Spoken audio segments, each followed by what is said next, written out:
Hello everyone, this is physiology lecture या फिर इसे डिस्कशन और भी कह सकते हैं हम लोग। तो इसमें मैं आप लोगों को क्रिया शरीर यानी कि फिजियोलॉजी का मैं आप लोगों को जो पेपर फर्स्ट है उसका पार्ट 1 और पार्ट बी जो है वो मॉडर्न है और पार्ट ए जो है वो आयुर्वेदिक है। तो इसमें से हम पार्ट बी आज हम करने वाले, पार्ट बी का जितना हो सके हम फर्स्ट इससे कंप्लीट करेंगे, देखते हैं कितनी देर में कंप्लीट होता है। तो पार्ट बी जो है पेपर 2, फिजियोलॉजी के 2 पेपर होते हैं ना, तो उसमें से पार्ट बी जो है मतलब फर्स्ट पेपर का ही पार्ट बी, ऐसे 4 पार्ट होते हैं। First part A, first part B, ए एक पेपर होता है और उसके बाद part A and part B एक दूसरा पेपर होता है। ठीक है, तो फिजियोलॉजी के 2 पेपर होते हैं बीएमएस में। तो फिजियोलॉजी ऑफ होम्योस्टेसिस, तो फिजियोलॉजी ऑफ होम्योस्टेसिस हम देख रहे हैं। तो ये पार्ट बी है फर्स्ट पेपर का। तो physiology of homeostasis, definition and mechanism of, अभी हम देखने वाले होम्योस्टेसिस। तो definition and mechanism of maintenance of homeostasis.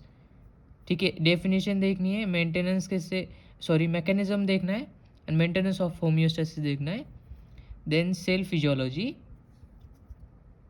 Membrane physiology, transportation of various substances, membrane physiology देखनी है, transportation of various substances.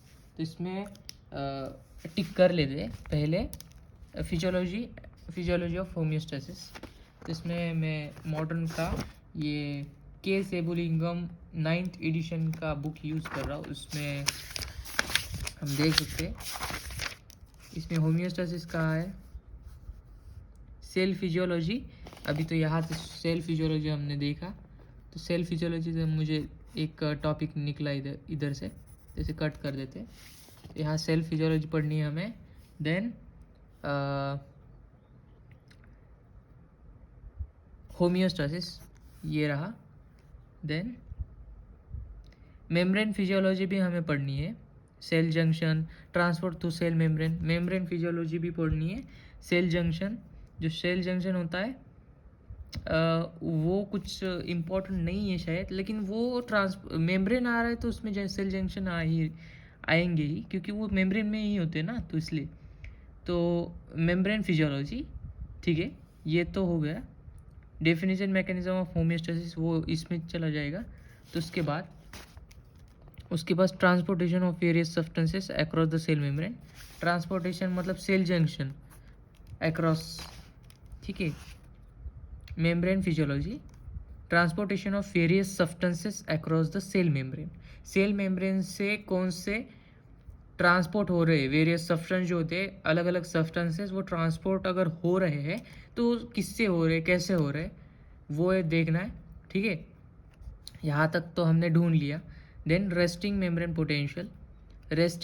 Potential, and action potential, resting membrane potential, action potential, ये भी important है।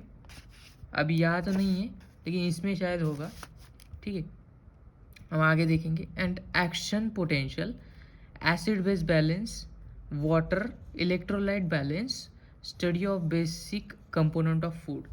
ठीक है, ये 23 मार्क्स के लिए ये 3 चैप्टर है, मतलब ये टॉपिक है 3 topic, physiology of gastrointestinal system, physiology of respiratory system and physiology of homeostasis. तो होम्योस्टेसिस इंपॉर्टेंट है, तो 23 मार्क्स के लिए आता है, तो डिवाइड करेंगे तो इसका गैस्ट्रोइंटेस्टाइनल थोड़ा तीनों के तीनों इंपॉर्टेंट है, तो डिवाइड बाय 3 करेंगे तो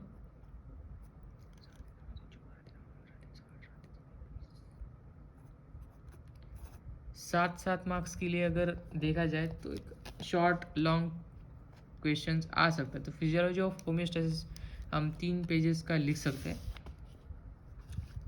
देखते हैं physiology of homeostasis. Cell physiology, तो उसमें फिजियोलॉजी ऑफ होम्योस्टेसिस ये देखना है ना, तो डायरेक्ट हम फिजियोलॉजी ऑफ होम्योस्टेसिस से देख लेते हैं।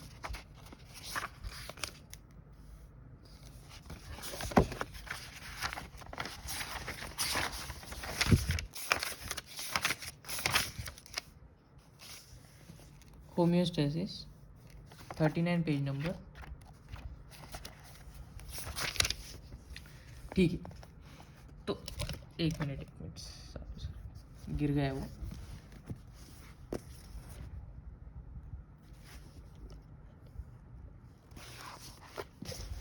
हाँ, तो होम्योस्टेसिस में chapter outline, concept of homeostasis, internal environment, role of various system of the body in homeostasis,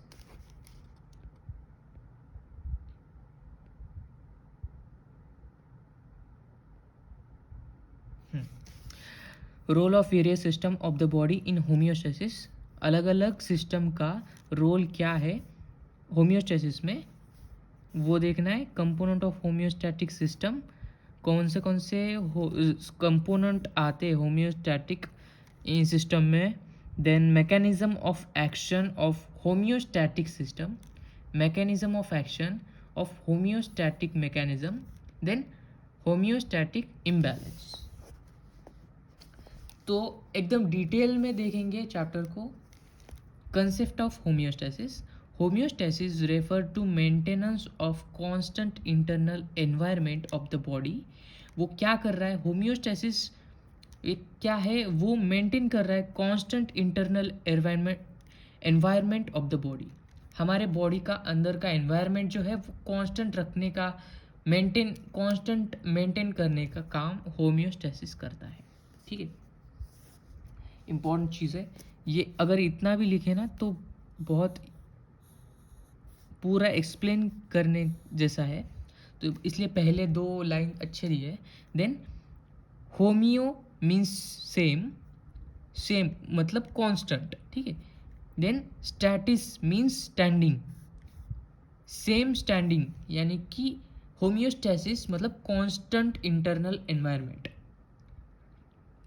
जैसा है वैसा ही रखने के लिए वो होम्योस्टेसिस बोलते हैं। उससे एनवायरनमेंट को, अपने अंदर के जो एनवायरनमेंट है उससे जैसा का जैसा रखने का काम जो करता है, उस मैकेनिज्म को हम होम्योस्टेसिस कहते हैं। ठीक है, यहाँ हमारी डेफिनेशन हो चुकी है।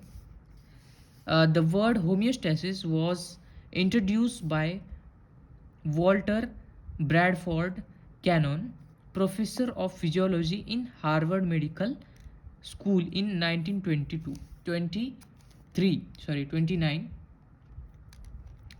Importance of internal, ये नाम भी Walter Bradford Cannon, Walter Bradford Cannon, professor of physiology in Harvard medical school. ये कुछ इतना इम्पोर्टेंट नहीं।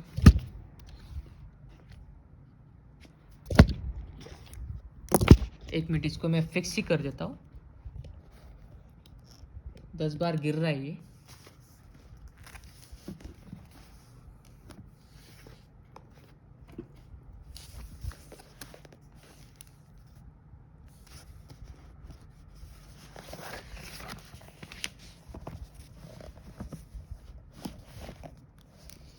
ठीक है, अभी internal environment of the body is extracellular, sorry, यहाँ से importance of internal environment was notified by Claude Bernard, French physiologist of 19th century. ये भी 19th सेंचुरी का है, ये भी 19th सेंचुरी का है। ही enlightened the fact that multicellular organism including man live in a perfectly organized and controlled internal environment which is called milieu interior. इसका कोई इम्पोर्टेंस नहीं, हमें बस इतना इम्पोर्टेंट है। वो एक हो गया कंसेप्ट ऑफ होम्योस्टेसिस, डेफिनेशन है वो। डेफिनेशन के बाद mechanism of maintenance of homeostasis, internal environment क्या होता है वो देख लेते हैं। Internal environment of the body is the extra cellular fluid.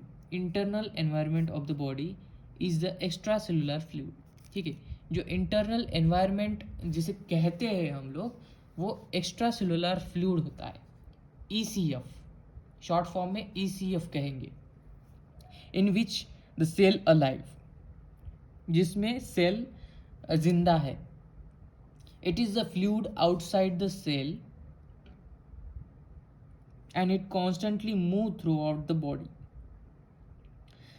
It is the fluid outside the cell, जो कि सेल के बाहर का जो फ्लूइड है वो it is constantly move through out the body, वो कॉन्स्टेंटली मूव कर रहा है थ्रू आउट द बॉडी, पूरे बदन में.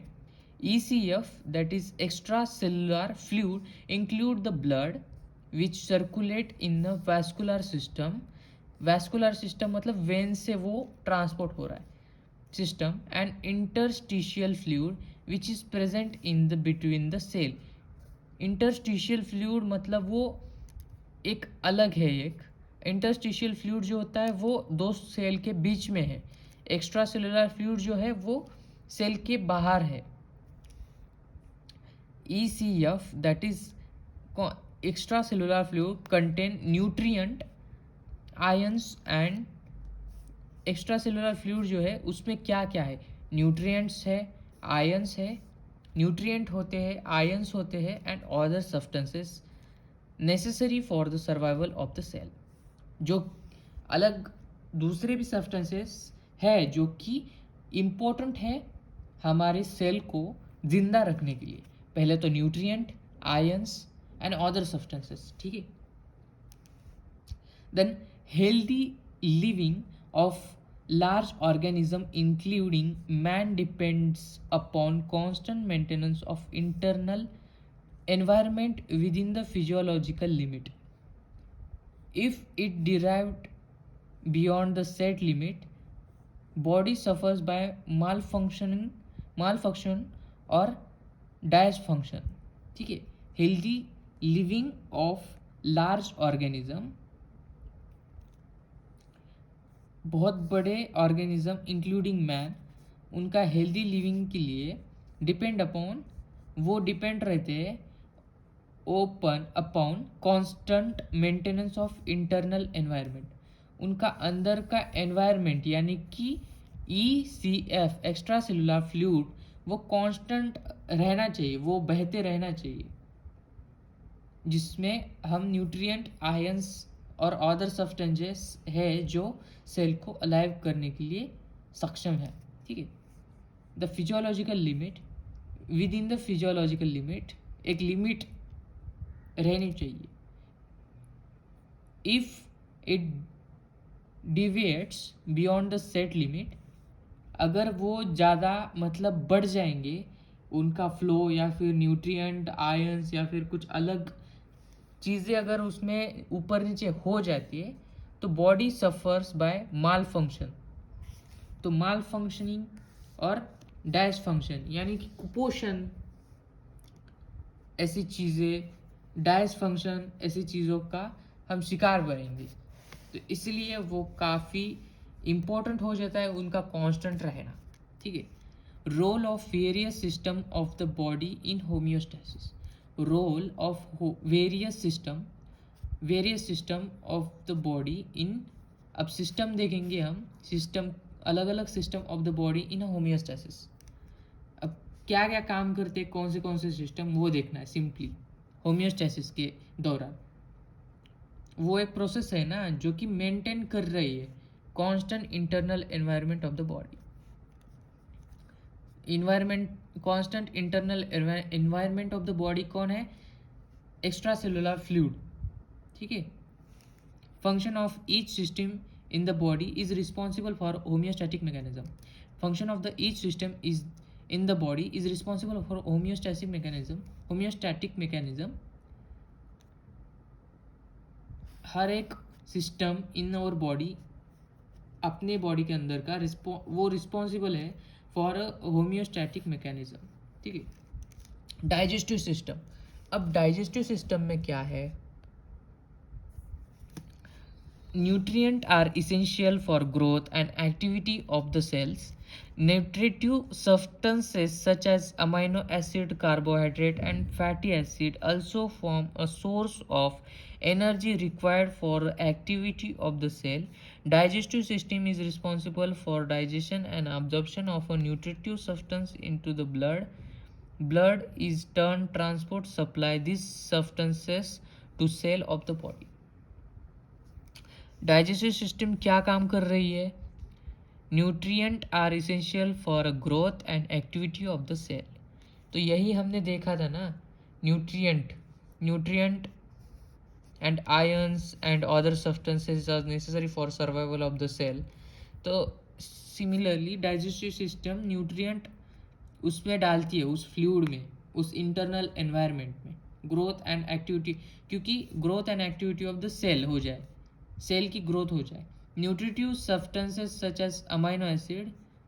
अब न्यूट्रिटिव सब्सटेंस कौन से होंगे? न्यूट्रिएंट्स. अमाइनो एसिड होगा, कार्बोहाइड्रेट एंड फैटी एसिड होगा. ठीक है, अमाइनो एसिड क्या करेगा? प्रोटीन का फॉर्मेशन करेगा. कार्बोहाइड्रेट क्या करेगा? वो इंस्टेंट एनर्जी प्रोवाइड करने के लिए. एंड फैटी एसिड क्या करेगा? वो स्टोरेज फंक्शन के लिए है. Also form the source of the energy required for the activity of the cell. Also, fatty acid also form the source of energy required for activity of the cell. Digestive system is responsible for digestion. Digestive system जो है वो responsible for digestion and absorption of nutritive substances. वो उसका digestion करने के लिए digestive system important है. उसका एब्जॉर्प्शन एंड उसका न्यूट्रिटिव सब्सटेंस कौन से किस का डाइजेशन एंड एब्जॉर्प्शन करने के लिए? न्यूट्रिटिव सब्सटेंस का into the body, into the blood, sorry blood. ठीक है, तो ब्लड के अंदर अगर आ रहा है तो वो एक्स्ट्रा सेलुलर फ्लूइड में मिक्स हो रहा है, तो न्यूट्रिएंट आ रहे हैं ना, तो वो सेल के लिए इम्पोर्टेंट है, उसे जिंदा रखने के लिए. Blood is a turn transport supply this substances to cell of the body. Blood in turn transport supply their substances to the cell. देखो यही बात है ऑफ द बॉडी. ठीक है, रेस्पिरेटरी सिस्टम. अब ये मैं इतना डिटेल क्यों कर रहा हूँ? क्योंकि अगर हमारे एग्ज़ाम में हमें कुछ ना भी आए ना, तो भी हमें समझ में आएगा कि हमें क्या लिखना है. भले हमें पूरा का पूरा ना आता हो, एक समझ में आता है. जब हम एग्ज़ाम में लिखने हैं ना, तो एग्ज़ाम में लिखते हैं तो हमें पता रहता है कि हमें क्या लिखना है, क्या नहीं लिखना है. एक प्रॉपरली नहीं लिख सकते, लेकिन हम खाली हाथ नहीं छोड़ते. इसीलिए मैं डिटेल में ले रहा हूँ, एक आराम से ले रहा हूँ, क्योंकि हमें समझ में आना चाहिए फर्स्ट. अब रेस्पिरेटरी डाइजेस्टिव सिस्टम क्या कर रहा है? इधर ही दिया है ना न्यूट्रिएंट, तो डाइजेस्टिव सिस्टम क्या कर रहा है? Digestion and absorption of the nutrient. And वो फ्लूइड, कौन सा फ्लूइड? ब्लड में वो जा रहा है, और ब्लड में जा रहा है तो वो मेंटेन कर रहा है सेल को. Simple. Respiratory system is responsible for exchange of gases, oxygen and carbon dioxide. Respiratory system is responsible for exchange of gases, वो तो सभी को पता है. Oxygen, carbon dioxide through out the body. It supplies adequate amount of oxygen. अब ये क्या कर रहा है? ये जो अदर सब्सटेंसेस है ना, न्यूट्रिएंट एंड आयंस के साथ साथ अदर सब्सटेंसेस जो है, जो नेसेसरी है सर्वाइवल ऑफ द सेल के लिए, तो वो जो है वो ऑक्सीजन है, तो वो थ्रू आउट द बॉडी भेजने का काम कौन कर रहे हैं? Respiratory system. तो काम समझ में आ रहा है, होम्योस्टेसिस में रोल सिस्टम्स का समझ में आ रहा है धीरे धीरे. Throughout the body it supplies adequate amount of the oxygen to the cell for the metabolism of the nutrient. उसका मेटाबॉलिज्म अच्छा रखने के लिए, उसका जो रिएक्शन होता है, मेटाबॉलिज्म यानी कि कैटाबॉलिज्म एंड एनाबॉलिज्म का मिक्सचर, यानी कि मेटाबॉलिज्म ऑफ द न्यूट्रिएंट. मतलब उसको कट करने का, उसको फिर जोड़ने का काम मेटाबॉलिज्म ऑफ द न्यूट्रिएंट वो है. वो कौन कर रहा है? Oxygen. Adequate amount of oxygen to the, वो अगर एनर्जी लग रही है तो ऑक्सीजन लगेगा ना. उस एनर्जी का रिएक्शन होने के लिए न्यूट्रिएंट का मेटाबॉलिज्म यानी कि कैटाबॉलिज्म एंड एनाबॉलिज्म करने के लिए उसे एनर्जी लगेगी. एनर्जी तभी मिलेगी जब ऑक्सीजन मिलेगा. सेम टाइम कार्बन डाइऑक्साइड वो रिएक्ट हो रहा है ना एनर्जी की रिएक्शन में, इसलिए same time carbon dioxide is removed from the cell and expelled out of the body via lungs. This system is also responsible for maintenance of the water. Same time carbon dioxide is remove from the cell, carbon dioxide remove होता है उसी time में cells के अंदर से, and expel out of the body via lungs, and expel via lung, lung के through वो बाहर जाता है. The system is also responsible for maintenance of the water. अब सिस्टम क्या कर रहा है, वो रिस्पॉन्सिबल है for maintenance of the water balance. अब ये जो रेस्पिरेटरी सिस्टम है वाटर बैलेंस के लिए, मेंटेनेंस ऑफ वाटर बैलेंस के लिए इम्पॉर्टेंट है. ठीक है, acid base balance and temperature, acid balance and temperature of the body, इसके लिए रेस्पिरेटरी सिस्टम काफ़ी इम्पोर्टेंट है. मतलब हमारा जो टेम्परेचर है वो भी मेंटेन करने का काम उसमें टेक पार्ट करता है, ये पार्टिसिपेशन करता है. अगर टेम्परेचर कम करना है ज़्यादा करना है इसके लिए, एसिड कम करना है ज़्यादा करना है इसके लिए, एंड वाटर कितना होना चाहिए उसके लिए. अब एक्सक्रीटरी सिस्टम क्या कर रहा है, excretory system, kidney and other excretory organ are involve in the excretion of waste product. Kidney are also responsible. अब ये क्या है, kidney organs are involve in the excretion of waste product. Waste product का excretion करने के लिए kidney important है. Excretory system में किडनी होती है. Kidney are also responsible, kidney are also responsible for maintenance of the water balance. Maintenance of the water balance, kidney are also responsible for maintenance of the water balance. ये काफ़ी important line है. Kidney water balance में important है, water balance करने के लिए. Lungs तो है ही, बट किडनी भी water balance, electrolyte balance and acid base balance में, and osmolarity of the body fluid. Osmolarity क्या होती है, ऑस्मोलैरिटी हमने देखा है. ऑस्मोलैरिटी अगर हम ऑस्मोलैरिटी बताता हूँ क्या है. देखो, अगर हम NaCl यानी कि नमक 2 चम्मच ले और 1 चम्मच पानी ले, ठीक है, H2O ले इसमें, और इसमें NaCl, दोनों सेम है बर्तन, और H2O 2 चम्मच ले, इसको 1 चम्मच ले, ठीक है, NaCl को दूसरे बर्तन में, तो इसमें जो वाटर का कंटेंट है वो कम है ना, वाटर का कंटेंट कम है तो ऑस्मोलैरिटी ज़्यादा है, बस इतना ही. और यहाँ ऑस्मोलैरिटी, वाटर का कंटेंट ज़्यादा है, वाटर का कंटेंट ज़्यादा है तो ऑस्मोलैरिटी कम है, बस इतना ही. सीधा का सीधा मतलब है कॉन्सेंट्रेशन. अगर वाटर का कंटेंट वो बस अपोजिट है, ठीक है, inversely proportional to the water content, similar, ठीक है. तो किडनी कितने काम कर रही है, वाटर बैलेंस भी कर रही है, इलेक्ट्रोलाइट बैलेंस भी कर रही है, एसिड बेस बैलेंस भी कर रही है, ऑस्मोलैरिटी ऑफ द फ्लूइड यानी कि हमने जो देखा वो. स्किन, अब स्किन क्या कर रही है, वो भी हेल्प कर रही है किसमें, होमियोस्टेसिस में. तो पहले हमने देखा रेस्पिरेटरी सिस्टम भी काम कर रही है होमियोस्टेसिस में. दूसरा हमने एक्सक्रीटरी सिस्टम भी देखी, and respiratory system and digestive system, 3 system भी देखे. अब स्किन क्या काम कर रही है, skin is cover and protect all organs of the body from mechanical blow, bacteria, toxic substances and ultraviolet ray. Skin cover and protect all organs of the body. Skin cover करती है all organs of the body, protect करती है from the mechanical blow, bacteria, toxic substances and ultraviolet रे, जो कि अभी भी हमारे आमने सामने है. Ultraviolet rays by secreting sweat, skin play an important role in regulation of body temperature. अब बॉडी टेम्परेचर हमने पहले भी देखा है कहीं, तो यहाँ देखा है, कहा बॉडी टेम्परेचर रेस्पिरेटरी सिस्टम भी कंट्रोल करता है, स्किन भी कंट्रोल करता है. स्किन अल्सो फॉर्म द, यहाँ से देखा, water balance and it also excrete small quantity of waste material. अब वो पोर्स है स्किन में, तो वो वेस्ट प्रोडक्ट भी थोड़ा सा सिक्रेट करते हैं स्मॉल क्वांटिटी में, such as urea, salt and fatty acid, sorry fatty substances, salt जो कि सफ़ेद सफ़ेद हमारे स्किन के ऊपर रहता है ना वो, and urea.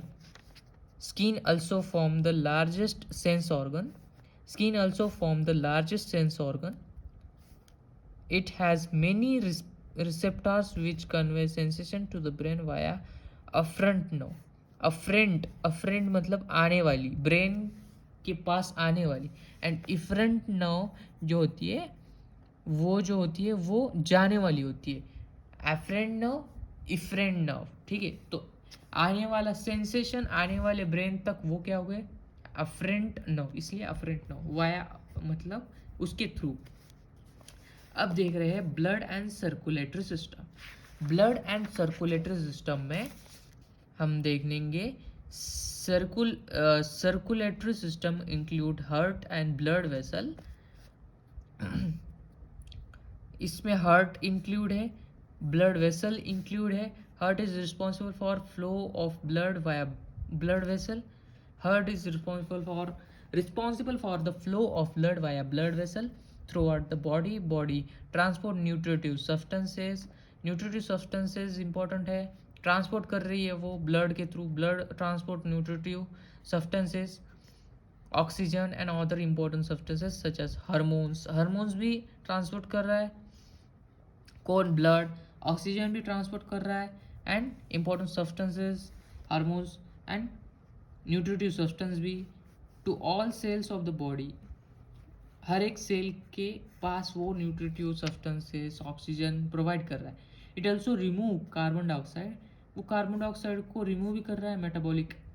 Metabolic and other waste product which are to be excreted, वो भी वो ट्रांसपोर्ट कर रहा है लंग्स तक, ठीक है, हार्ट तक. तो हार्ट वो प्यूरिफाई करेगा पंप करके लंग्स के थ्रू. रेस्पिरेटरी सिस्टम में वो हम देखेंगे. White blood cell are responsible for protection of the body from the invading organism and development immunity against pathogenic agent. White blood cell, that is WBC, are responsible for protection of the body from invading organism, यानी कि foreign organism जो है, खतरनाक organism जो inside हमारे blood में आ चुके हैं, तो उसका नामो निशान मिटाने के लिए WBC है. And development immunity against pathogenic agent, immunity भी डेवलप करता है वाइट ब्लड सेल, ठीक है. एक सोल्जर है white blood cell.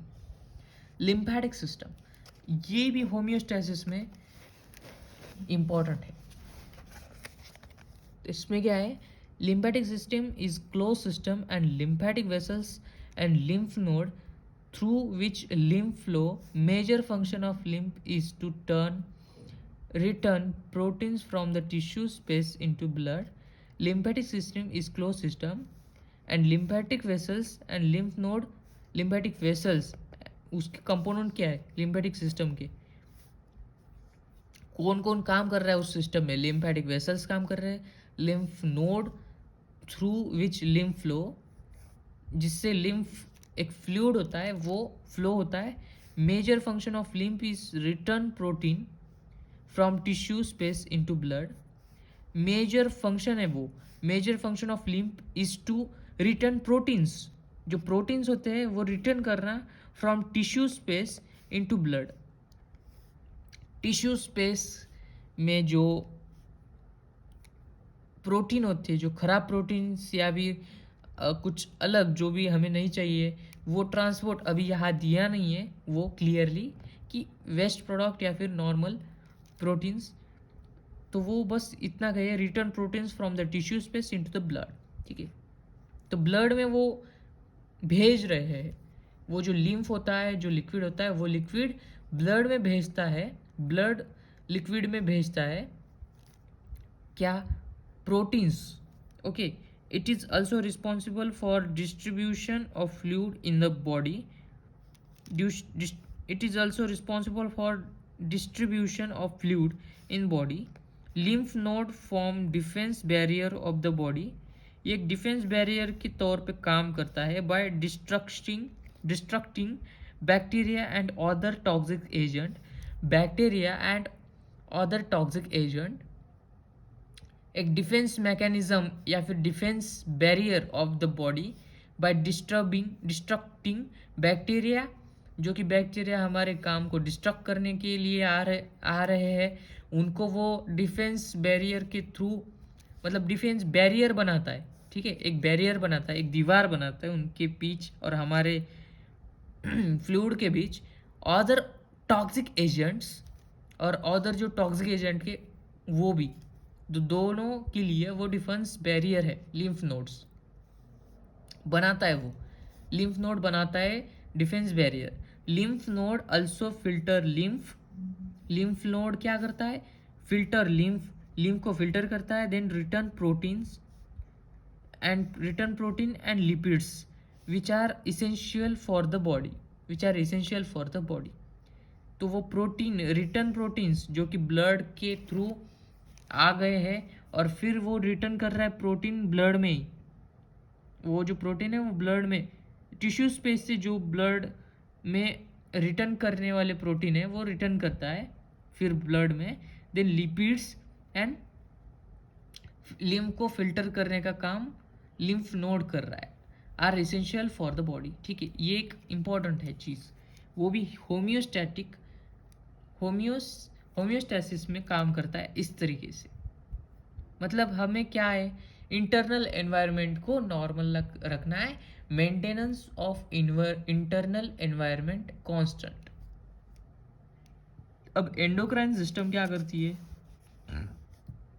Sorry, endocrine system, many hormones secreted by the endocrine gland are essential for the metabolism of nutrient and other substances necessary for the cell. Hormones also are necessary for growth and function of various tissue of the body. Endocrine system में क्या है, सारा का सारा खेल hormones का है। तो many hormones secreted by the endocrine glands, जो सिक्रेट हो रहे हैं एंडोक्राइन ग्लैंड से अलग अलग hormones, are essential for the metabolism of nutrient. Metabolism of nutrient के लिए वो मेटाबॉलिज्म यानी कि anabolism, catabolism of nutrient are other substances necessary for the cell. वो इम्पॉर्टेंट है मेटाबॉलिज्म ऑफ न्यूट्रिएंट्स का मेटाबॉलिज्म कांस्टेंट रखने के लिए, मेटाबॉलिज्म करने के लिए।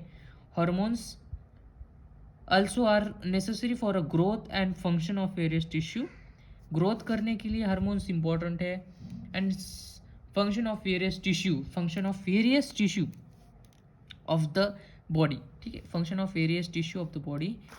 स्केलेटल मसल, अब स्केलेटल मसल का क्या इंपॉर्टेंट है, एक एक लाइन भी हर एक की लिखी ना तो बहुत है।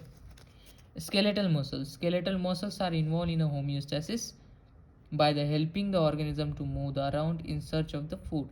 It also helps to protect the organism from the adverse surroundings, thus the preventing damage or destruction. Skeletal muscle are involved in homeostasis. Homeostasis में इन्वॉल्व है वो भी by helping the organism to move around in a search of food, मतलब चलना फिरना, food को collect करना, इसके लिए स्केलेटल मसल्स ही यूज होते हैं ना, तो वो भी एक पार्ट है होम्योस्टैसिस का। इट अल्सो, क्योंकि उससे क्या मिल रहा है, हमें न्यूट्रिएंट मिल रहा है, हम फूड खाते हैं उसमें स्केलेटल मसल का यूज़ होता है, तो फूड खाते हैं तो न्यूट्रिएंट मिलता है तो ब्लड में जाता है, ब्लड क्या करता है, सेल को प्रोवाइड करता है, तो इनडायरेक्टली भी स्केलेटल मसल भी इन्वॉल्व हो चुका है ना। It also help to protect organism from adverse surrounding, वो हेल्प भी करता है, मतलब मसल्स भागने के लिए। अगर एडवर्स सराउंडिंग है, कुत्ता पीछे लगा है, शेर पीछे लगा है, तो भागने के लिए है ना skeletal muscles, thus the preventing damage और destruction, skeletal muscles also important, ठीक है।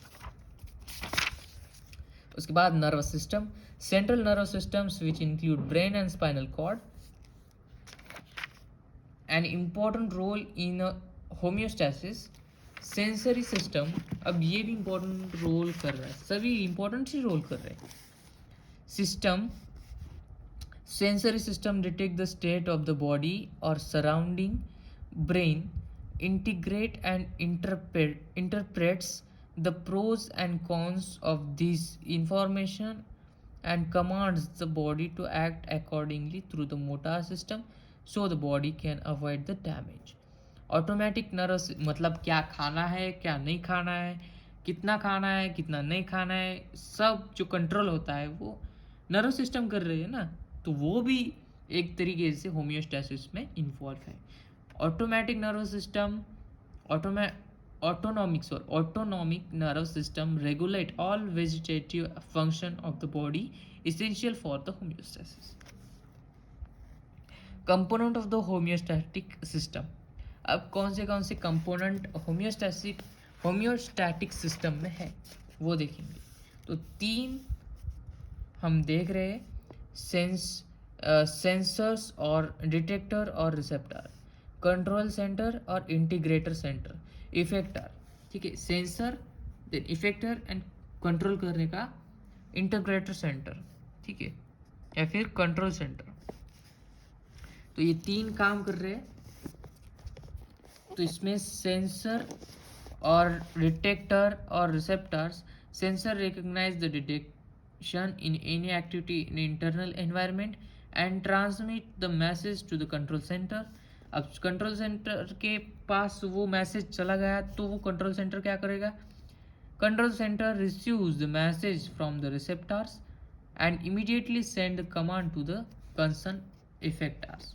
वो भेज देगा वो मैसेज को, जो भी प्रोसेस किया है उसका कमांड वो भेजेगा इफेक्टर्स मतलब इफरेंट नर्व के थ्रू. देन इफेक्टर्स क्या करेगा, receive the commands from the centre and effect either accelerate or inhibit the activity to the normalcy in the restored. खत्म. Mechanism of action of homeostatic system. अब यहाँ से सच्चा खेल शुरू हो चुका है. अब mechanism. Homeostatic mechanism in the body is responsible for maintaining the normalcy of various body system. Whenever there is any change in the behavioral pattern of any system, the effectors bring back normalcy either by inhibiting and reversing the change. आराम से करेंगे. mechanism of action of homeostatic system. Action देख रहे. Homeostatic mechanism in body is responsible for maintaining the normalcy. homeostatic mechanism जो है वो responsible है maintaining the normalcy of various body systems whenever there is any change in a behavioral pattern of the system. अगर वो change हो रहा है, कोई बिहेवियरल पैटर्न जो है नॉर्मल से अलग दिख रहा है, उसे नॉर्मलिसी मेंटेन्स करने के लिए होम्योस्टैटिक सिस्टम का एक्शन जो है वो इम्पॉर्टेंट है. Pattern. Then effector bring back normalcy either by the inhibiting or reversing the change or by supporting the accelerating changes depending upon. अगर वो कुछ बढ़ रहा है तो उसे कम करेगा, कुछ कम कर रहा है तो उसे बढ़ाएगा. यही एक्शन है होम्योस्टैटिक सिस्टम.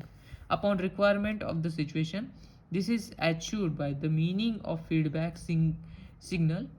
अब वो कैसे अचीव कर रहा है, वो कम, उसे कैसे पता चल रहा है वो कम है वो ज़्यादा है. अपॉन रिक्वायरमेंट ऑफ सिचुएशन के थ्रू वो बदलता है. This is achieved by mean of feedback signals और कंट्रोल सिस्टम. फीडबैक दे रहा है उसे, वो जो भी है ना वो कम हो रहा है, या फिर अगर हमारे अंदर जो ब्लड है उसमें फीडबैक भी आता है, वो ब्रेन को फीडबैक देता है कि ये कम है भाई, ये ज़्यादा है उसे कम करो, ये कम है उसे ज़्यादा करो. इससे homeostatic mechanism functions by 3 type of feedback control system. ठीक है, अब फीडबैक कैसे होते हैं. अगर नॉर्मल है, हाँ, तो normal, deviation, sensor, control centre, effector, correction. Then normal, फिर नॉर्मल से डेविएशन से सेंसर से कंट्रोल सेंटर. ये इतना तो हमें पता है कि सेंसर जो कंपोनेंट होते हैं हमने ऊपर देखे, component of the homeostatic system. इसमें सेंसर से कंट्रोल सेंटर से कमांड इफेक्टर से फिर करेक्शन करेगा. ठीक है, ये इंफॉर्मेशन है, ये फीडबैक है और ये कमांड यानी कि उस पर काम किया जा रहा है, component of the homeostatic system. अब निगेटिव फीडबैक क्या है, पॉजिटिव फीडबैक क्या है, वो हमें देखना है। और सबसे ज़्यादा इम्पॉर्टेंट होम्योस्टैटिक में, होम्योस्टैसिस में सबसे ज़्यादा इम्पॉर्टेंट चीज़ यानी कि ये page, negative feedback control system and positive feedback control system. अगर ये आता है तो समझ लेना होम्योस्टैसिस का धुआं हो चुका है। अभी ये हम देखेंगे, आराम से देखेंगे, समझ के लेंगे। हमें उस वहाँ लिखना है, हमारे मन से लिखना है, ठीक है। वहाँ कोई देखेगा नहीं कि इसे प्रॉपरली ही, हाँ ठीक है प्रॉपरली लिखो, पर अपना कुछ डालो उसमें, अपना कुछ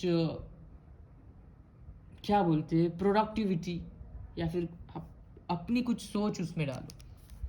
मतलब इसका मतलब ये नहीं है कि कुछ भी अपने मन से लिखो जो है, बट उसे अपने शब्दों में लिखो। निगेटिव फीडबैक, क्योंकि हर एक बच्चे से वो एक्सपेक्ट नहीं करते, कुछ अलग चीज़ें लिखी हुई है, कुछ अच्छी चीज़ें लिखी हुई है, समझ में आ चुका है इसे, ये समझना वो एग्जामिनर या फिर कोई जो करेक्शन कर रहा है या फिर हमारे एग्ज़ाम वो देख रहा है, उसके लिए है। तो negative feedback and control system, negative feedback and control system react to arrest the change or reverse the direction of change in homeostasis. negative feedback क्या है,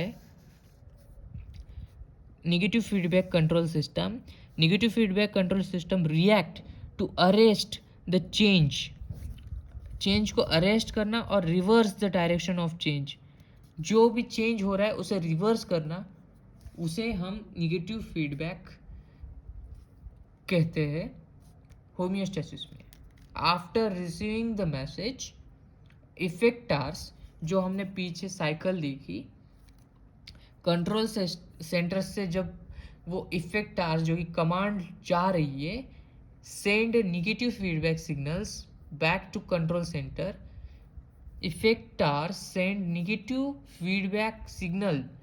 अब जो इफेक्टार्स है, इफेक्टार वो उस after receiving the message, control centre में जब message receive होता है तब effector send negative feedback signal back to the control centre, then control centre modifies the command and attempt to maintain the homeostasis. ठीक है, ये जो हमने देखा, ये जो कंट्रोल सेंटर है, इफेक्टार इसमें निगेटिव फीडबैक देता है। अगर इसमें कुछ ज़्यादा है या फिर कुछ कम है तो निगेटिव फीडबैक देगा कंट्रोल सेंटर को, फिर कंट्रोल सेंटर उस पर काम करेगा और अच्छे से इफेक्टार को कमांड भेजेगा। यही है आफ्टर रिसीविंग द मैसेज, वो रिसीव करेगा मैसेज को। After receiving the message, effector send the negative feedback signal back to the control centre. Effector जो है वो रिसीव करेगा किसी एक मैसेज को जो कि बड़ा है, कुछ कम है उसको, then effector send negative feedback signal back to the control centre. Control centre modify the command and attempt to maintain the homeostasis. वो कुछ कम ज़्यादा करेगा उसमें, कौन, control centre. Then many homeostatic mechanism of the body functions through the negative feedback. Many homeostatic mechanism in our body function through the negative feedback. Negative feedback से चलते हैं। एग्जाम्पल निगेटिव फीडबैक का एग्जाम्पल क्या है, दो example दिए हैं। एक, regulation of secretion of hormone bye negative feedback. Negative feedback से हमारा जो सिक्रीशन है वो हार्मोन का सिक्रीशन आता है। Then regulation of secretion of hormone, hormones का रेगुलेशन करने का काम भी निगेटिव फीडबैक से होता है। Then regulation of water balance, water balance कौन कर रहा है, किडनी कर रहा है। साथ में वाटर बैलेंस कौन कर रहा है, लंग्स कर रहा है। बाय निगेटिव फीडबैक, वो भी निगेटिव फीडबैक से होता है। होम्योस्टैसिस में ये दो पॉइंट लिखने हैं निगेटिव फीडबैक में। तो देख लेते हैं हम। तो thyroid stimulating hormone that is TSH release from pituitary gland stimulate thyroid gland to secrete thyroxine. Thyroid stimulating hormone जो है release from the pituitary gland मतलब दिमाग से वो रिलीज हो रहा है थायराइड स्टिमुलेटिंग हार्मोन, देन वो स्टिमुलेट कर रहा है थायराइड ग्लैंड को टू सीक्रेट द थायरॉक्सिन। ठीक है, थायरॉक्सिन सीक्रेट करने के लिए, then thyroxine when thyroxine level increases, अब वो छोड़ रहा है, उस ग्लैंड को पता ही नहीं है कितना छोड़ना है कितना नहीं, बट वो छोड़ रहा है बस थायरॉक्सिन को। अब थायरॉक्सिन छोड़ रहा है वो उसका लेवल ब्लड में इंक्रीज हो रहा है क्योंकि ब्लड में उसकी सिक्रेशन जा रहे हैं ना थायराइड ग्लैंड के। अब it inhibit the secretion of TSH from the pituitary so that, अब उसे कम करना है। It inhibit the secretion of TSH from the pituitary so that the secretion of thyroxine from the thyroid gland decreases। अब क्या करेगा वो, secretion of thyroxine कौन क्या करता है अभी देखते हैं। Secretion of thyroxine from the thyroid gland decreases, ठीक है, वो कम होता है। Secretion of thyroxine from thyroid gland decreases, figure 4.2 देखो यहाँ पहले क्या हो रहा है, इनिबिशन ऑफ TSH, ठीक है, इनिबिशन नहीं, नॉर्मल थायरॉक्सिन लेवल ये है। फिर इंक्रीज थायरॉक्सिन सिक्रेशन हमने देखा ब्लड में, जब कमांड दी थायराइड स्टिमुलेटिंग हार्मोन गया तब इंक्रीज थायरॉक्सिन सिक्रेशन, ग्लैंड के थ्रू थायरॉक्सिन इंक्रीज हुआ ब्लड में।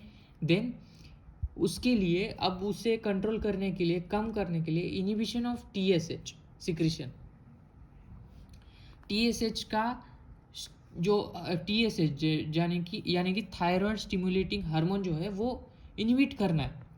फिर इनिबिट करने के बाद डिक्रीज थायरॉक्सिन सिक्रेशन को डिक्रीज करना है, इसके लिए वो इनिबिट कर रहा है TSH को। देन नॉर्मल थायरॉक्सिन लेवल हो जाएगा। फिर नॉर्मल थायरॉक्सिन लेवल हो गया तो increase thyroxine secretion, normal thyroxine, then यहाँ से ये एक पाथवे हो गया। देन नॉर्मल थायरॉक्सिन लेवल है उसका डिक्रीज सिक्रेशन थायरॉक्सिन, उसमें वो स्टिमुलेट द TSH सिक्रेशन। अगर कम हो रहा है तो उससे देखो थायरॉक्सिन कम हो रहा है तो TSH बढ़ाने का काम, मतलब अपोजिट ना, निगेटिव, उसकी निगेटिव के लिए, निगेटिव फीडबैक देने के लिए, मतलब वो डिक्रीज हो रहा है तो TSH इंक्रीज होना चाहिए। TSH यानी कि थायराइड स्टिमुलेटिंग हार्मोन को सिक्रेट करना है, देन सिक्रेट करो ऐसा वो कमांड भेजेगा पिट्यूटरी ग्लैंड, वो TSH छोड़ेगा। TSH छोड़ने के बाद फिर थायरॉक्सिन ग्लैंड जो है, थायराइड ग्लैंड जो है वो थायरॉक्सिन सिक्रेट करेगा। फिर थायरॉक्सिन का काम या फिर थायरॉक्सिन का सिक्रेशन जो है इंक्रीज हो जाएगा, देन नॉर्मल थायरॉक्सिन लेवल हो जाएगा। समझ में आया? तो एक इनिबिट कर रहा है, एक स्टिमुलेट कर रहा है TSH को, वही है मेन चीज़। क्या है, हमें थायरॉक्सिन का नॉर्मल थायरॉक्सिन लेवल करना है, नॉर्मल थायरॉक्सिन लेवल करना है।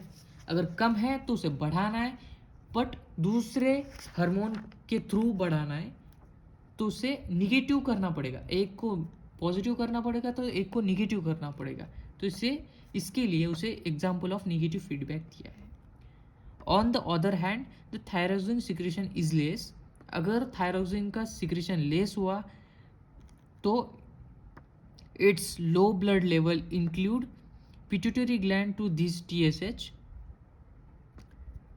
लो blood level induce pituitary gland to release TSH। तो अगर कम है तो उससे TSH पिट्यूटरी ग्लैंड को पता चल जाएगा निगेटिव फीडबैक आने के बाद। अगर वो लो है ना थायरॉक्सिन सिक्रेशन तो पिट्यूटरी को पता चल जाएगा, पिट्यूटरी TSH को भेजेगी, TSH को भेजने के बाद थायराइड ग्लैंड को भेजेगी TSH को, फिर वो स्टिमुलेट करेगा, फिर Now the TSH stimulate the thyroid gland to secrete the thyroxine, then refers chapter 64 for detail. ठीक है, इतना ही है निगेटिव फीडबैक. देन दूसरा एग्जाम्पल क्या है, regulation of water balance by negative feedback. Another example for the negative feedback mechanism, regulation of water balance in the body, refers to chapter 146 for detail. यहाँ भी डिटेल है, पर detail नहीं पढ़ना है हमें, बस नॉर्मल हमें देखना है. Then positive feedback control system. अब पॉजिटिव फीडबैक कंट्रोल सिस्टम क्या होगा वो हम देख लेते हैं. ठीक है, पॉजिटिव फीडबैक कंट्रोल सिस्टम. अब ये अब नए सिरे से शुरू करेंगे. Positive feedback control system react to increase the intensity of the changes in the same direction. Same direction में positive feedback is less common than negative feedback. ये लेस कॉमन है, ये निगेटिव फीडबैक कॉमन है, ये less common है than negative feedback, sorry positive feedback. Then मतलब एक दूसरे से कॉमन कौन सा है, दोनों में से निगेटिव फीडबैक कॉमन है. अब इसमें क्या है, however it has its own significance particularly during emergency condition.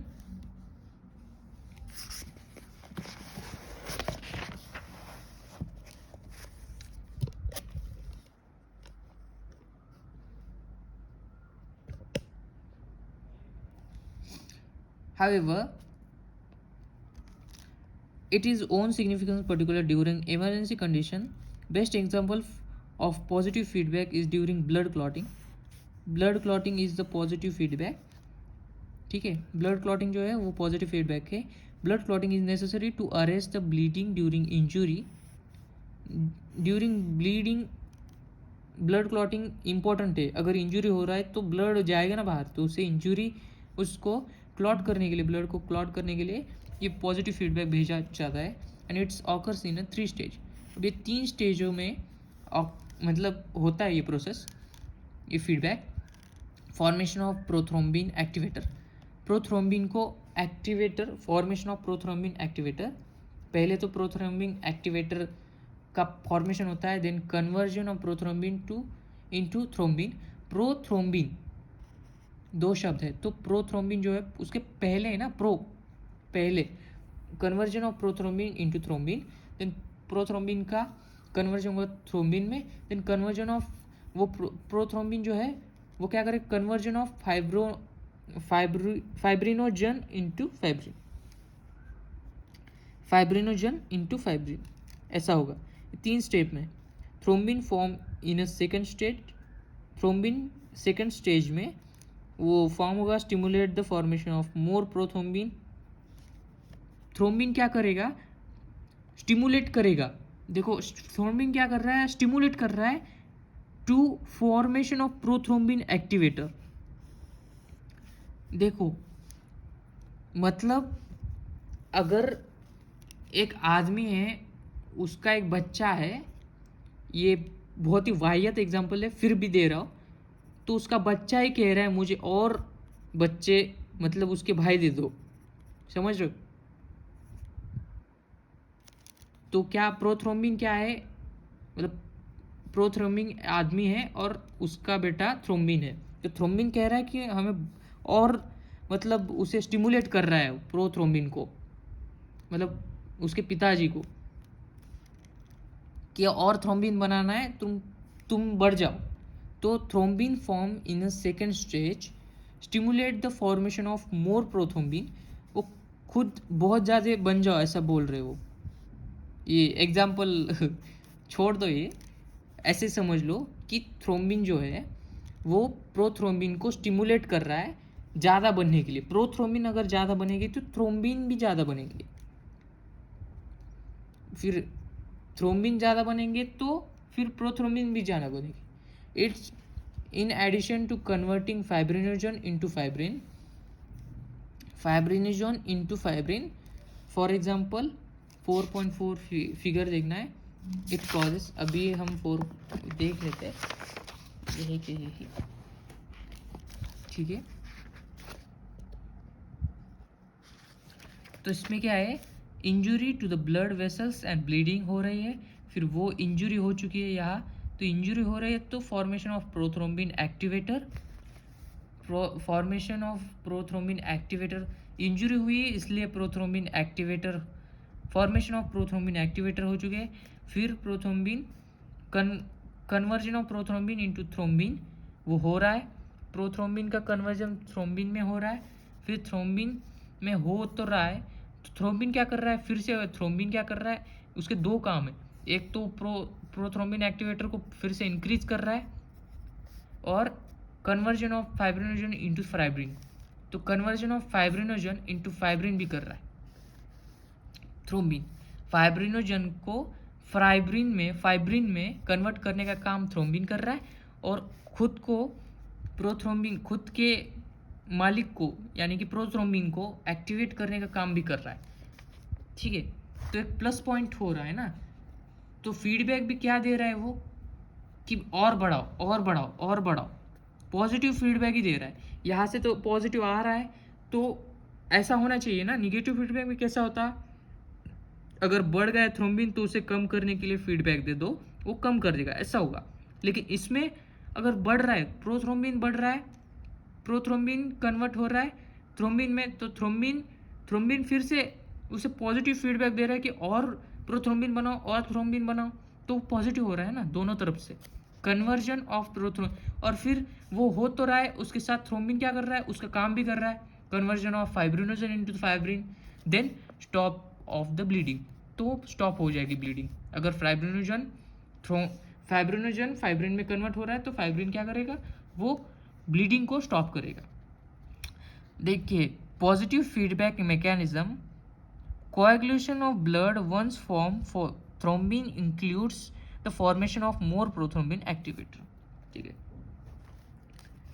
तो formation of more and more amount of prothrombin activator so that the blood clotting process is accelerated, वो बढ़ जाएगी, क्लॉटिंग की जो प्रोसेस है वो बढ़ जाएगी, फिर एक्सेलरेट हो जाएगी और blood loss is prevented, then जल्दी से जल्दी वो ब्लड का लॉस जो है उस जगह से ब्लड जो जा रहा है वो क्लॉट हो जाएगा, तो क्लॉट हो जाएगा वो भी क्विकली।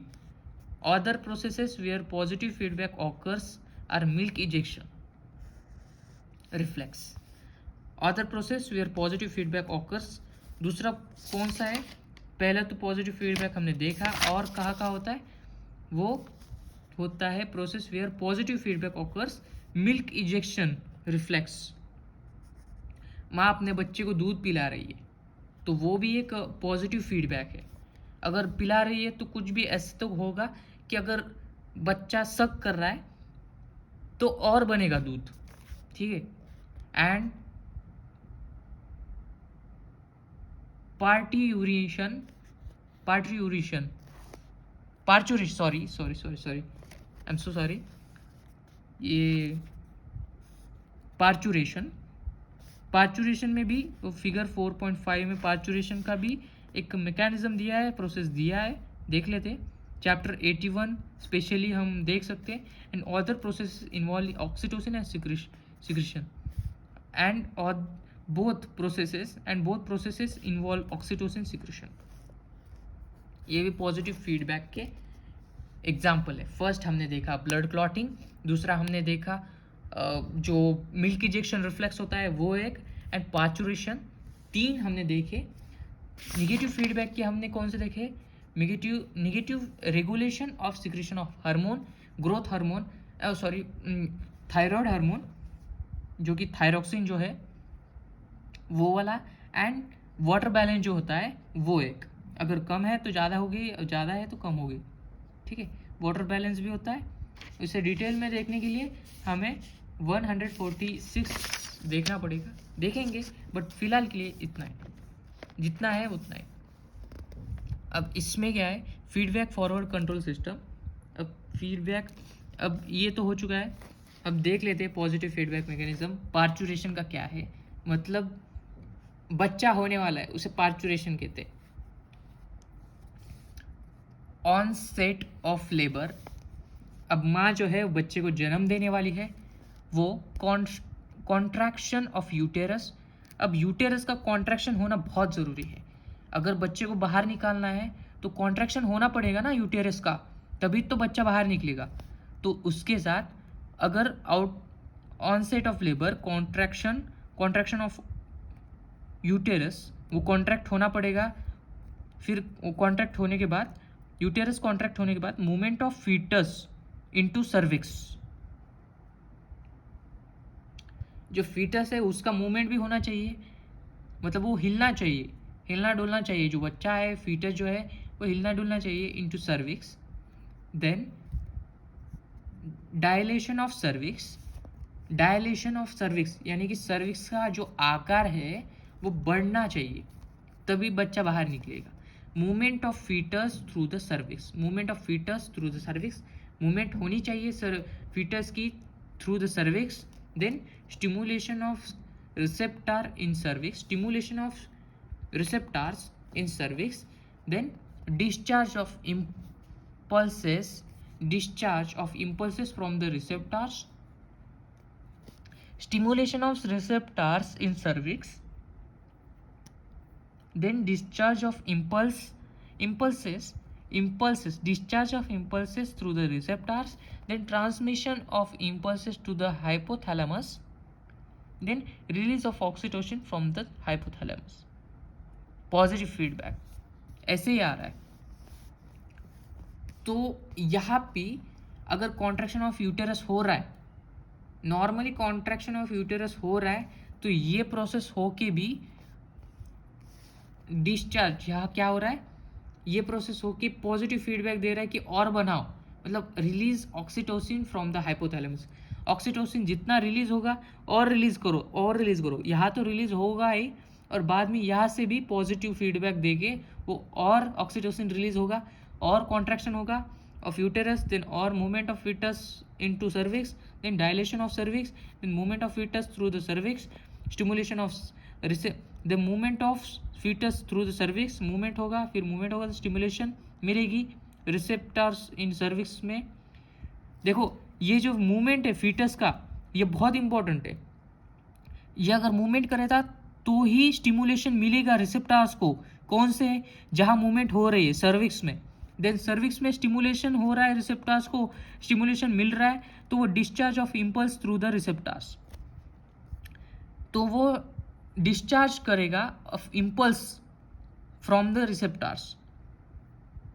देन क्या होगा, transmission of impulse of hypothalamus. अब डिस्चार्ज जो है ऑफ इम्पल्स वो ब्लड में करेगा या तो ब्लड के थ्रू फ्रॉम द रिसेप्टर्स, ऐसा समझ लो कि वो ब्लड में कर रहा है अंदर, तो डिस्चार्ज होगा इम्पल्स का, इम्पल्स फिर क्या करेंगे, transmission of impulse to hypothalamus, दिमाग में जाएगा अंदर हाइपोथैलेमस में वो इम्पल्स, देन इम्पल्स क्या करेगा, release of oxytocin from the hypothalamus. ठीक है, वो जो इम्पल्स है वो ऑक्सीटोसिन को रिलीज करेगा, then release of oxytocin from the hypothalamus. वो इम्पल्स स्टिमुलेट करेगा हाइपोथैलेमस को बोलेगा कि ऑक्सीटोसिन को रिलीज करो, देन ऑक्सीटोसिन रिलीज होने के बाद फिर से वो यूटेरस तक जाएगा, वो कॉन्ट्रैक्ट करेगा यूटेरस को, ये साइकिल चलता रहेगा, वो ज़्यादा बढ़ता रहेगा तो पॉजिटिव फीडबैक आएगा। यहाँ पे अगर निगेटिव फीडबैक आता तो यहाँ अगर ये ज़्यादा हो रहा है तो ऐसा निगेटिव होना चाहिए कि कॉन्ट्रैक्शन बंद करो, ऐसा नहीं, यहाँ पॉजिटिव फीडबैक। समझ लो पॉजिटिव फीडबैक का मैकेनिज्म क्या होता है, प्रोसेस क्या होती है। Feed forward control system, feed forward control system क्या है अभी हम देखेंगे। Feed forward control system anticipates the change to deviation that may occur in a later stage and take appropriate control action to avoid the disturbance, whereas the feedback control system detect the deviation only when it happen। ये तीसरे type का भी एक feedback है, feed forward control system. इसका example of feed forward control system का क्या है, pre adaptation before onset exercise such as change. ये पता नहीं इतना इम्पोर्टेंट है नहीं, या फिर मैंने पढ़ना मुझे इतना इम्पोर्टेंट नहीं लगा तो बस पढ़ना है। एग्जाम्पल देख लेते, pre adaptation before onset of the exercise such as changes in cardiovascular system in order to prepare the body for exercise. Secretion of gastric juice, secretion of gastric juice में क्या है, along with the salivary secretion of gastric juice, along with the salivary secretions even before entrance of food in the mouth. तो gastric secretion भी बढ़ रहा है अगर secretion of gastric juice along with salivary secretion before even फिर भी before entrance of the food in mouth, increase in secretion of luteinizing hormone prior to ovulation. Increase the secretion of luteinizing hormone, increase the secretion of luteinizing hormone prior to ovulation. Then hemopoietic imbalance, इसका एक box देख लेते हैं. Common causes haemopoietic imbalance कब होता है? जब stress आता है, alter eating habit, alcohol consumption, sleeplessness, over exercise, lack of water intake, hypoxia क्या होता है? हाइपोक्सिया यानी कि ऑक्सीजन की कमी हो जाती है बॉडी के अंदर, टिश्यू के अंदर, उसे हाइपोक्सिया कहते हैं. अगर हम देखो ये हाइपोक्सी का एग्जाम्पल अगर देखते हैं ना, अगर आप एक मूवी देखो, वो शापित मूवी है, उसमें जब वो जो विच होती है या फिर वो आत्मा जो होती है उसे ज़मीन के अंदर गाड़ देती है, तो उसको तो डॉक्टर के पास ले जाने के बाद, उसे निकालने के बाद डॉक्टर क्या बोलते हैं? उसे हाइपोक्सिया हुआ है. तो हाइपोक्सिया यानी कि ऑक्सीजन की कमी हुई है, क्योंकि वो ज़मीन के अंदर गड़ी है ना, इसलिए. लॉन्ग टर्म इलनेस, ठीक है, लॉन्ग टर्म इलनेस अगर बहुत ही बीमार है, हर बार ही बीमार पड़ रहा है, बहुत देर तक बीमार पड़ रहा है, तो होम्योपैथिक इम्बैलेंस होता है, होम्योस्टैटिक इम्बैलेंस होता है. देन जेनेटिक म्यूटेशन से भी होता है, एजिंग से भी होता है. कॉमन कॉन्सिक्वेंसेस, अब इससे क्या, अगर वो कॉमन इम्बैलेंस हो रहा है तो उसके कॉन्सिक्वेंसेस क्या है? Acidosis, diabetic mellitus, hypoglycaemia, hyperglycaemia, hypo मतलब कम, हाइपर मतलब ज़्यादा, glycaemia, dehydration, hypertension, heart failure, gut infection, disease causes by toxin. Then homeostatic imbalance is a failure of the body to maintain the constant internal environment. It is the standing point of disorder and disease in the body. Detail of homeostasis imbalance are given box 4.1 इसमें दिया है, ठीक है. तो अगली बार हम section देखेंगे blood body fluid. देखो, समझने के लिए मेरे इस वीडियो को देखो, कभी भी मतलब फास्ट मत करो, छोटी चीज़ों. अब मैंने ये हाइपोक्सिया, ये छोटी चीज़ें भी मुझे कवर करनी चाहिए थी, फिर भी मैंने नहीं की, लेकिन अगले वीडियो में नक्की इसका मीनिंग एक अच्छे से आपको समझा दूंगा. अब हाइपोक्सिया कैसे? ऑक्सीजन की कमी टिश्यू के अंदर. वैसे मैं सबकी एक अच्छी मतलब मीनिंग बताऊंगा. अच्छे से मीनिंग के साथ पढ़ना है ना, तभी उसका एक अच्छा इम्पैक्ट, या फिर समझ में हमें अच्छा डॉक्टर बनने की कोशिश हमें करनी चाहिए. अभी हमें सर्विक्स का, अब आप लोग क्या करो, सर्विक्स जो है ना, वो सर्विक्स क्या होता है वो कमेंट सेक्शन में बताओ. वो क्या होता है, कैसे दिखता है, वो मुझे कमेंट सेक्शन में बताओ, ठीक है. तो जो चीज़ भी आप लोगों को समझ में नहीं आई वो कमेंट सेक्शन में आप बता सकते हो. और सब्सक्राइब करो मेरे इस छोटे से चैनल को. तो समझ के लेना है तो भी मतलब सब्सक्राइब करो, वरना देख के छोड़ जाओ, ओके. ऐसा कुछ मैं अग्रेसिवली या फिर अग्रेसिवली नहीं मतलब रिक्वेस्ट भी नहीं कर रहा हूँ कि इसे करो सब्सक्राइब, नहीं, मत करो. अगर आपको समझ के अगर नहीं लेना है, नहीं सच में. वैसे भी मैं वीडियोस बनाऊंगा दूसरे, जिसमें फास्ट भी वीडियोस आएंगी, जिसमें बस एकदम स्पीड से पढ़ाया जाएगा, लेकिन इसमें आराम से मैं पढ़ाऊंगा. मुझे जितना समझ में आता है उतना मैं ज्ञान देने की कोशिश करूँगा, ठीक है. अच्छा डॉक्टर बनना है हमें, बुरा नहीं. तो मिलते हैं नेक्स्ट वीडियो में. ब्लड बॉडी फ्लूइड इस चैप्टर को मैं देख लूँगा बाद में. होमियोस्टेसिस का पढ़ाई करते रहिए, एसिड बेस बैलेंस भी देखेंगे, हर एक चीज़ को डिटेल में देखेंगे। Bye bye.